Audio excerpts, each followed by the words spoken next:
like you lost your number one.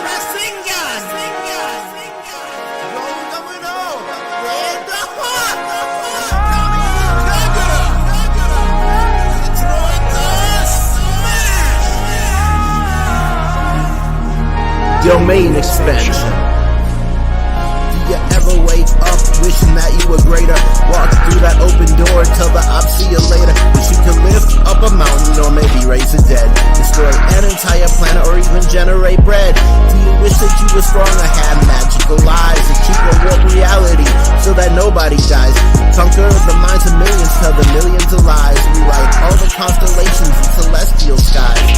Stop time, summon fire, drop a dime, reach higher. Hunter, wizard, hero, fighter, pirate, ninja, reaper, writer. Bring the sun then, make it brighter. Enter at your own peril, pass a bolted door. Cause impossible just happened and you ain't seen it before. It's a graphic cartoon and I can watch this shit for hours. So prepare to be amazed, this is the show about powers.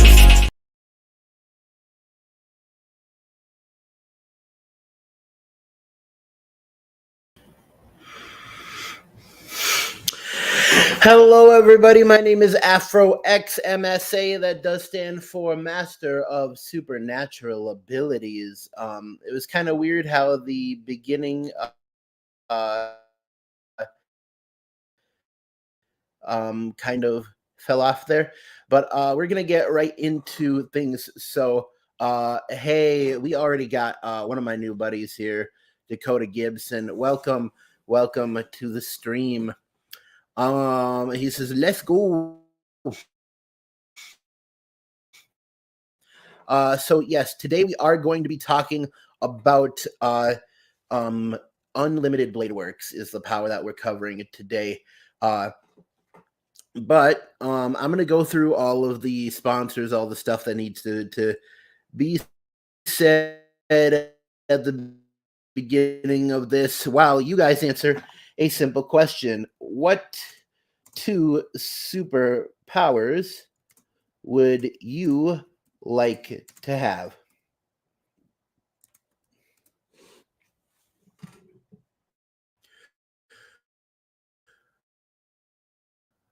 What two superpowers would you like to have?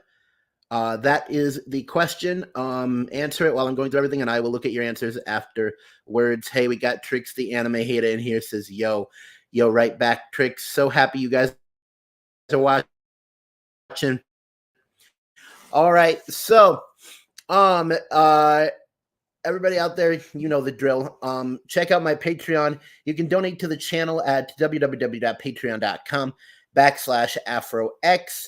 And once you're there, you'll be able to donate in increments of 5. Not matter which tier you pick, everything is appreciated. Although we do have varying rewards for each tier. At the $5 a month tier, you will get your name shown in the end card.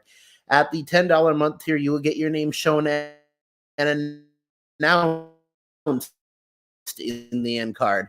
At the $30 a month tier, you will get a personal thank you note from me and your name shown and announced in the end card. And I believe at $30, it does change to being in fancy lettering with fully edited audio. At the $50 a month level, you will get all of the previous rewards, plus you will be sent a one-of-a-kind AfroX t-shirt, which has the AfroX logo on the front and the AfroX slogan on the back, which is, of course, Stay Legendary. Right. And at the $100 a month level, you will get all of the previous rewards.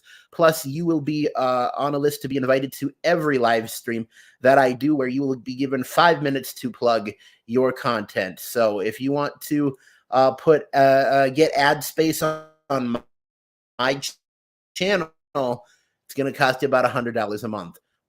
But any of the other tiers are perfectly fine. Definitely go check them out. All right, so there is the Patreon. In social media, on Facebook, we have an AfroX page, so you can go check that out. But more importantly, go check out the official AfroX fan club. If you join that group, you will be added to a chat group where I very frequently talk to my fans there, ask them questions, do polls. A lot of the stuff that comes out on this channel comes directly from their input. So if you want a voice on this channel in this community, definitely be there. You will definitely get noticed.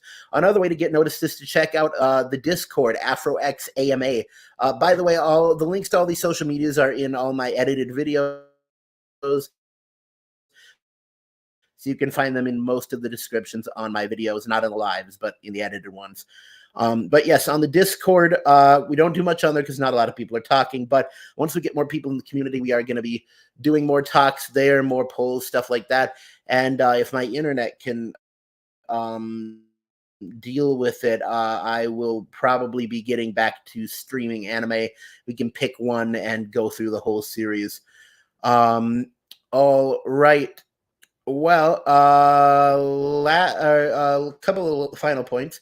Instagram is at the legendary AfroX_YT.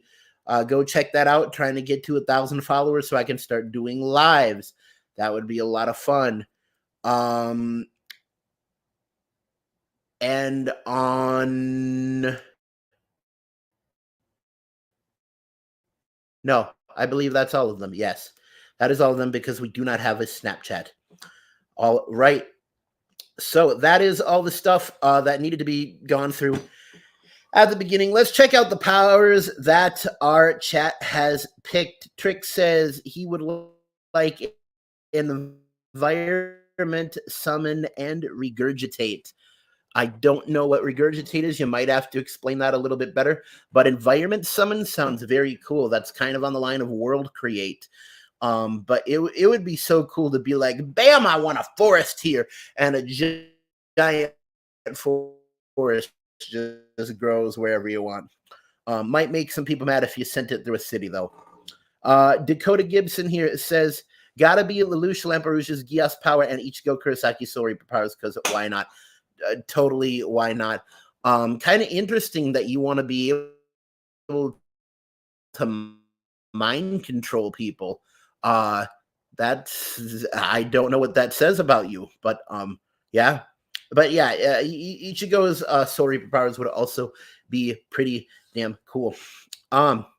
Anyways, on the topic of powers, this is the show called Powers. And today we are going to be talking about Unlimited Blade Works. Let's get started. All right. So before I talk to you about the Unlimited Blade Works, I have to talk to you about reality marbles. And before I talk to you about reality marbles, I have to talk to you about Noble Phantasms. Let's begin. So pretty much the basic premise of the Fate series is that there's a whole bunch of people who are summoning heroic spirits, people that you know from the past, like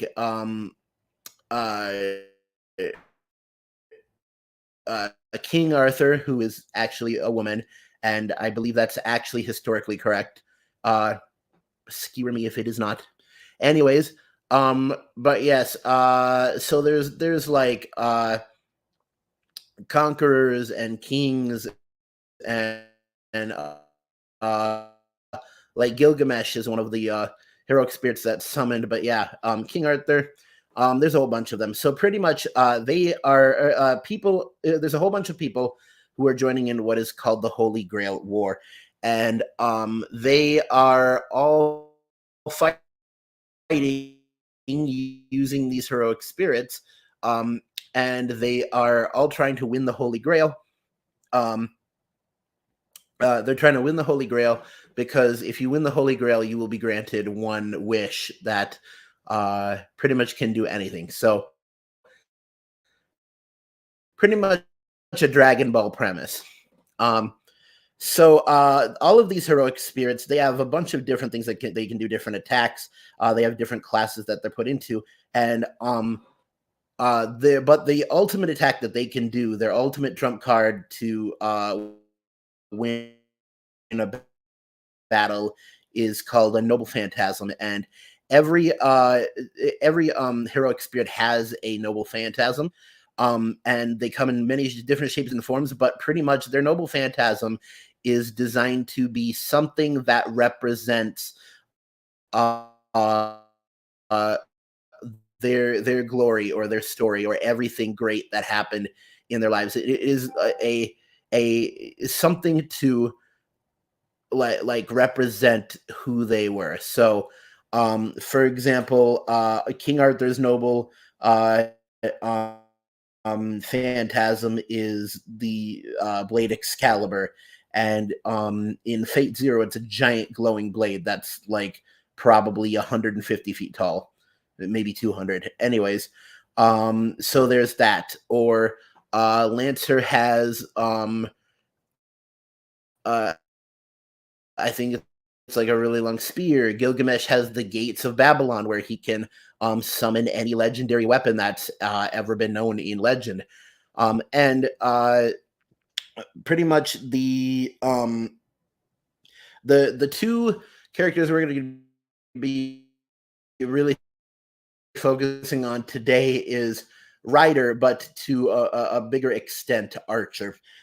So just to let you guys know, this whole anime series is from the Fate series. So the things I'm going to be talking about are all going to be from either Fate Zero, Fate Stay Night, or Fate Stay Night Unlimited Blade Works. Just for a little bit of clarity on that. So the Fate series is kind of confusing. Fate Stay Night was chronologically made first. Um, Anime first. And then they made Fate Zero, which is the prequel story to Fate Stay Night. And then in, I believe, 20 or somewhere between 2008 and 2011, something like that, they made Fate Stay Night Unlimited Blade Works, which is the same storyline as the original Fate Stay Night. Most people say you should watch Unlimited Blade Works because Fate Stay Night is hard to follow. And also, Unlimited Blade Works keeps closer to the manga adaptation. Pretty much, an easy way to put it is Fate Stay Night is the Full Alchemist Brotherhood or Unlimited Blade Works is the Full Metal Alchemist Brotherhood to Fate Stay Night's Full Metal Alchemist. That is something coming from me, as I've seen Full Metal Alchemist, but I have not seen Full Metal Alchemist Brotherhood. Anyways, all of that out of the way. So Noble Phantasms, Ultimate Weapon, yes. So some of the heroic spirits are their Noble Phantasm is manifested in what is called a reality marble, which is pretty much when they have to give out an incantation, um, and then once the incantation is said and the Noble Phantasm is casted, all of reality changes around them and their opponent, and changes into their Noble Phantasm. So just for example, the lesser application of this is Ryder is the heroic spirit of the conqueror, the king of conquerors, Iskandar. And so his Noble Phantasm is a reality marble that transports you to a gigantic desert, and then you are pretty much completely run over by an entire army of Alexander the Great and all of the heroic heroes that were in and the army with him. And all of these guys in the army are also heroic spirits, or were at one time or another. So pretty much Iskandar's Noble Phantasm is all about how great his army was.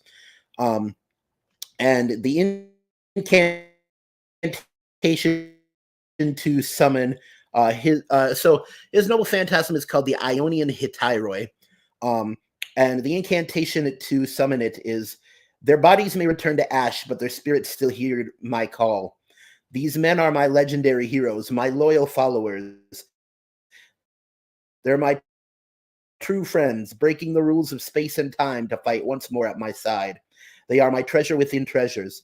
They are my right to rule. They make up Iskandar's mightiest noble phantasm, Ionian Hittyroi. So that is the incantation that has to be said before it can be casted.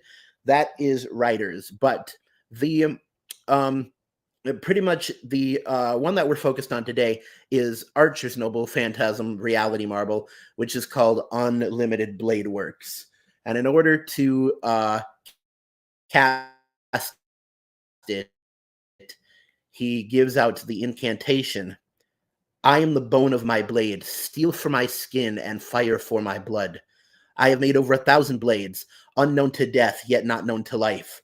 I have gone through great pain to make these blades, but these hands will never hold anything. So as I pray, unlimited blade works. And all of a sudden, all of reality around him and his opponent is transformed into a giant sandy desert. And in the distance, there are gigantic gears that are turning. And all over are a bunch of blades that are stuck in the ground everywhere. Now, pretty much what Archer can do in this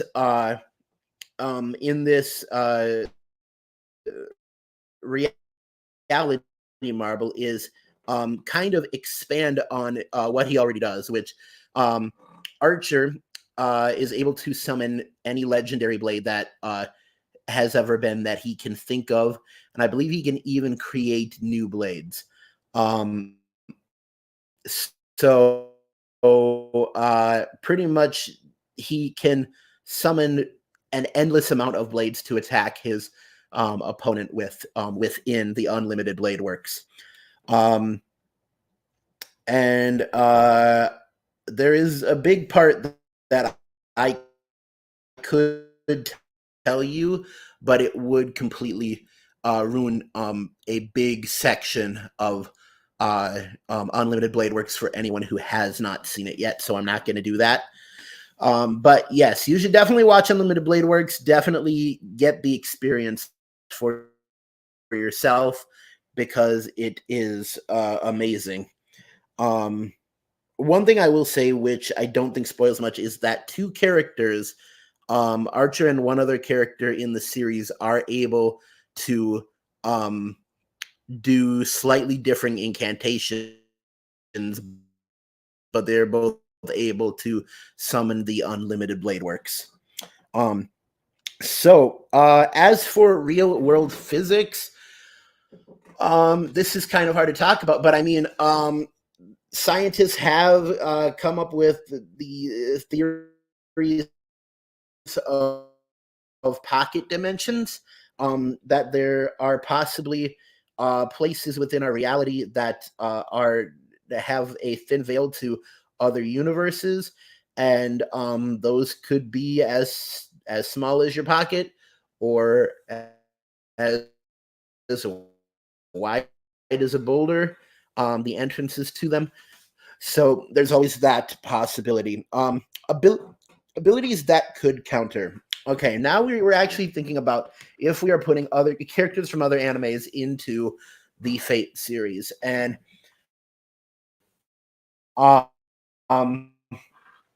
honestly, one of the drawbacks of the Reality Marble and the Unlimited Blade Works is it does require the incantation to summon. So if a situation comes up where any of the casters, Archer, is unable to speak the words, that is kind of a no-go situation for him. During his fight with Lancer, he actually had to take spaces during the fight to recite the entire incantation because it will not cast until the incantation is completed. So so yeah, if there was a way that you could either make Archer believe he couldn't speak, or you cut off his head or something like that, it does need the incantation. So I mean that opens up a lot of avenues. We can even talk about Trafalgar Law. Trafalgar Law could come in and cast Reroom, which I believe was confirmed in an SBS from One Piece to stand for um,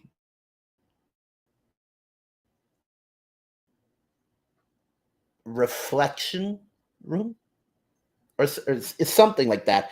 Anyways, Luck could come in and create a bubble around a room around Archer and stop sound from coming out, which would stop him speaking the incantation. Now, if the incantation's already been spoken, the enemy is already within the unlimited blade works. There are a few options. Of course, the Sharingan Eye, which has been shown to be able to break out of illusions, and um, this questions though whether the reality marble is in fact an illusion or if it is a actual pocket dimension. Um, I mean that is to be seen. Domain expansion. Um, as we talked about last week. So Gojo did explain that if you are within someone's domain, which I think reality marbles would definitely count as somebody's domain, that you can overcome them by opening up a stronger domain. So it would just depend on if Archer's Unlimited Blade Works was stronger than Gojo's Infinite Void, which I highly doubt, considering the what is it mechanics of the Infinite Void. And also, of course, a general invulnerability would make the Unlimited Blade Works survivable. So that's all of my notes that I had on the Unlimited Blade Works. Let's check out the chat.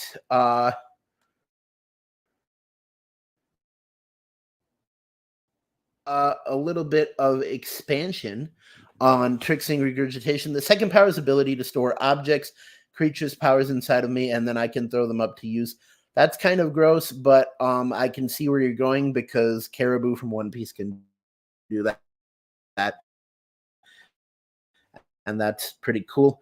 The only thing I'd ask is, wouldn't you also have to have an infinite amount of space within you, kind of a pocket dimension, so to speak? Because I mean, your body isn't infinite. um, Come on, show up. So King Arthur is actually Queen Martha. Probably. I'm not deeply familiar with Arthurian legend, but sure, we'll go with that. Tricks here says the reality marble, like you said, is similar to the main expansion for those who watches Jujutsu Kaisen. Yep. Very, very similar. Trick says, what kind of power interests you?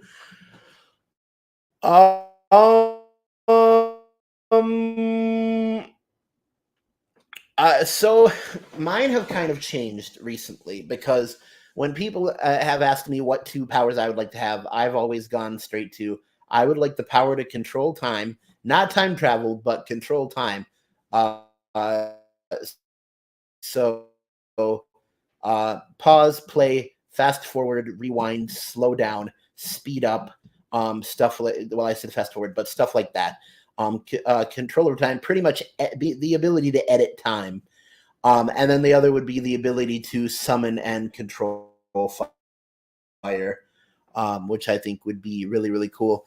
Although when I say controlling time, chronokinesis, a lot of people think of time travel, and then they're always like, oh, so would the first thing you do be go back in time and like light Hitler on fire? And I'd be like, no, because I mean, history had to happen the way that it did. It's horrible, but it had to happen that way. Um, or else we wouldn't have the future we have today. So, but recently, my answer has changed, and I think the ultimate power that would really be of use to me. Um, I think the two powers that would really be of use to me is I would love to be able to not fly, but kind of float or swim through air. Kind of like um, Senior Pink Sui Sui No Mi, where he can swim through land. I'd love to be able to swim through air. I would love to be able to just like float there at like building height and just drift across the sky. Um, because I mean, to look godly, you just got to have a good midair float. And then the other thing would be, I would love to like be able to kind of teleport anything I wanted to me. Probably as long as I could see it or envision it in my head or something like that. Um, if I was across the room from where a video game controller was, I could be like, "Bam! I want my controller now," and it would be in my hand instantaneously. Um, and yeah, I think that would be a really cool power. Um,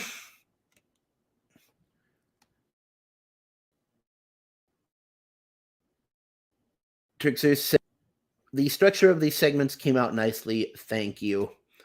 Trix says giving Law the ability to give someone room was all he needed, which is terrifying. Yeah, no, the fact that Law can pretty much stop anyone who requires a verbal component to doing anything. It makes Law very top tier in like anime power scaling stuff like that. Um, because I mean, a lot of people say the name of their attack because they have to because they're casting it. Um, yes, it will have a pocket space. Okay. The two powers I choose go complement each other well. Regurgitate anything, and then you said environment summon. Yeah, so I mean, honestly, you could just build a house anywhere you wanted. Um, Float slash swim through the air sounds interesting. Thank you. Oh, that's what you meant by pocket space. You would have a pocket dimension to put things in. Okay. Um, and finally, teleportation. You're going for a scary one. Well, I mean, to be honest, the physical ramifications of me teleporting somewhere are very scary. I mean, with teleportation, you run the risk of you ending up somewhere you don't want to be, like phased into a wall, and then you instantly die. Or you run the risk of there being real world physics, which was if you teleported somewhere, if you stopped being on Earth and it continued to spin as fast as it does, which I believe is 100 miles per minute. Yeah, once you landed, you would immediately crash into the ground, and probably get a really bad like burn, or your skin would just be ripped off. Because you would instantly be reintroduced to the Earth's spin. But that's why I say kind of um,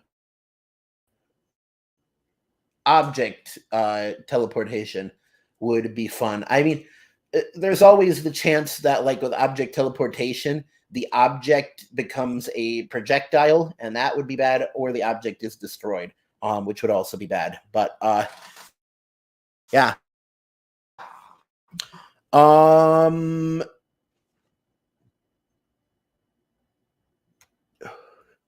I just realized that Law's Room is a great counter against domain expansion since it's like a simple domain, but stronger. Yeah, I mean, honestly, Law's powers um really do expansion. Um, and I mean, since it's not like an actual illusion or a new reality, that actually counters a lot of the powers that would work against those.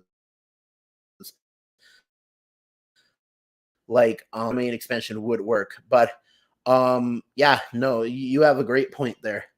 Dakota Gibson here saying, I would really like to know if you could choose one anime slash manga universe to live slash exist in, which would you choose and why? That is difficult to say. Uh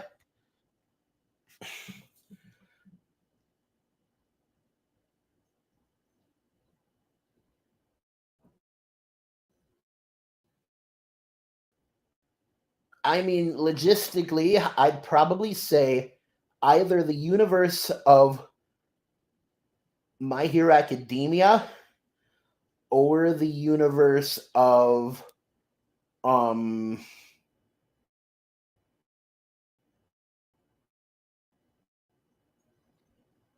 or the universe of like yeah, I was gonna say One Punch Man, but I can't even say One Punch Man.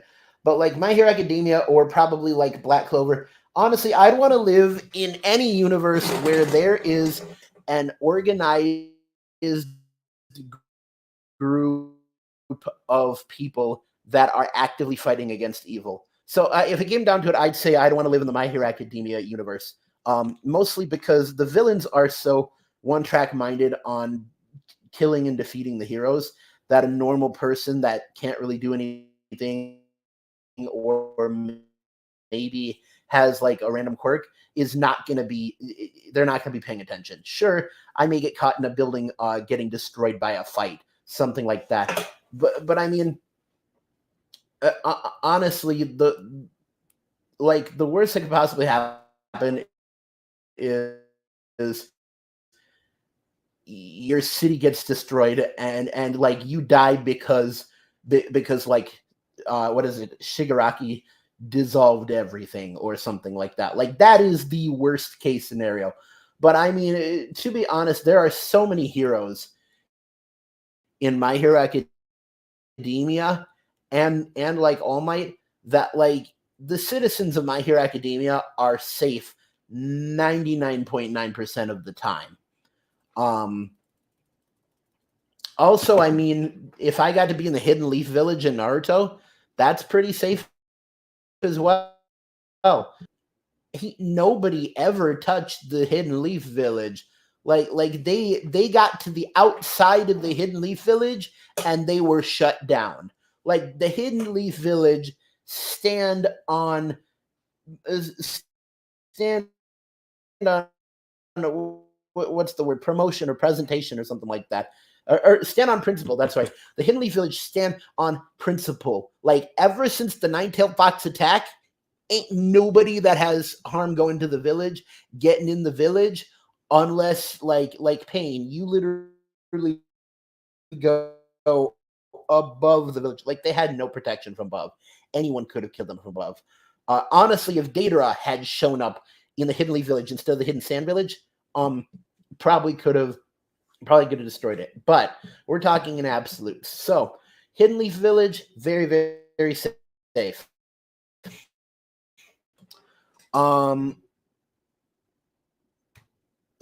So Trix's Law's room can manipulate anything within it, and domain expansion, Reality Marble are physical, so he can interact with them. That is correct. That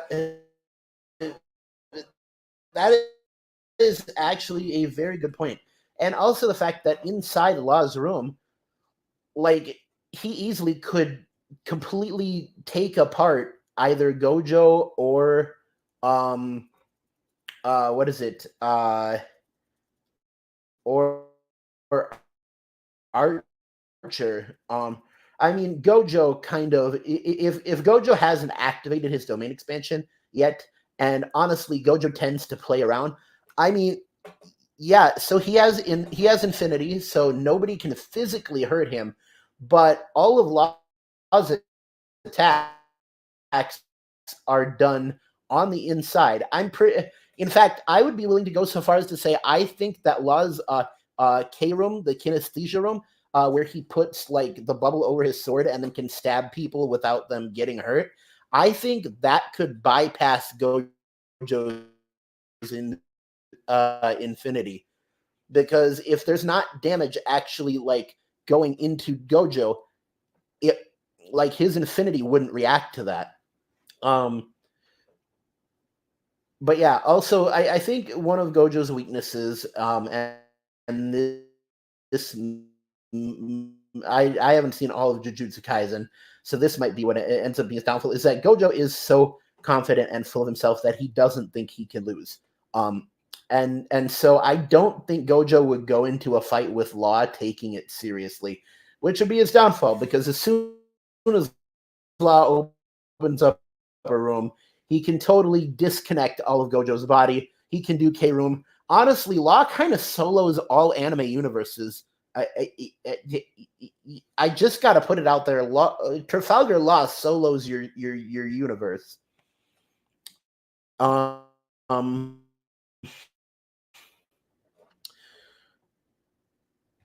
yeah, Dakota here says, my hero would be a toss-up because you either get a quirk or you don't. I feel like there could be a lot of animosity there if you never gained a quirk.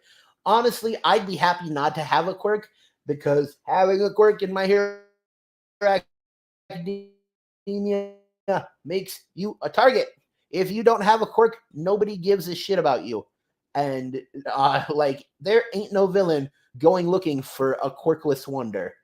I can't. I mean, there's basic common criminals I mean, the sludge monster villain went after Deku, but he didn't know he was quirkless. Like, he just thought he was a regular ass citizen, and that sludge monster was taking a giant risk because he didn't know if Deku had a quirk or not. But yeah, in My Hero Academia, if you don't have a quirk, ain't nobody care about you, which is a good and bad thing. Nice point with a lot of targeting Gojo and Archer. Thank you. Just wait till, or Dakota says, just wait till you watch season 2 of Jujutsu Afro. I am excited. Trick says the K room can bypass durability, and that's a great thing, that it can bypass durability and armor and hacks like infinity and stuff like that. Honestly,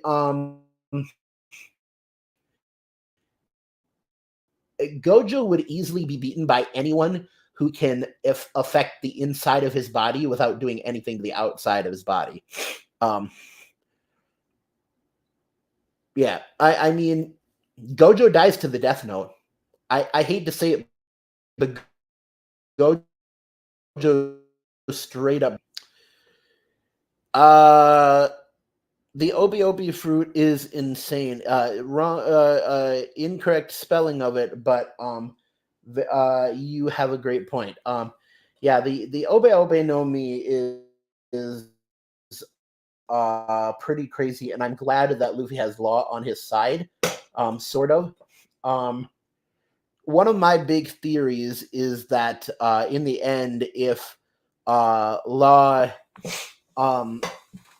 gets defeated or is captured or something,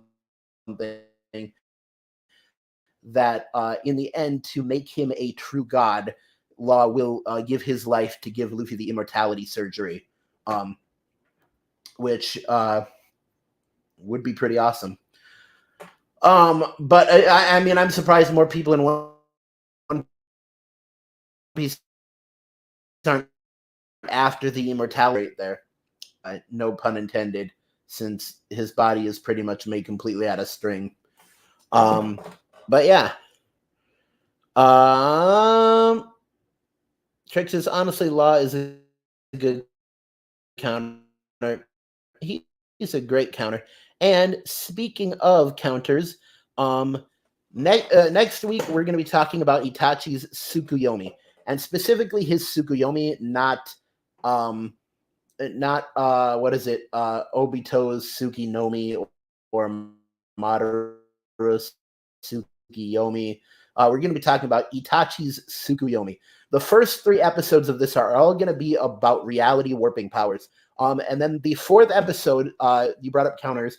The 4th episode, I will be talking about Meliodas' ability full counter from the 7 deadly sins.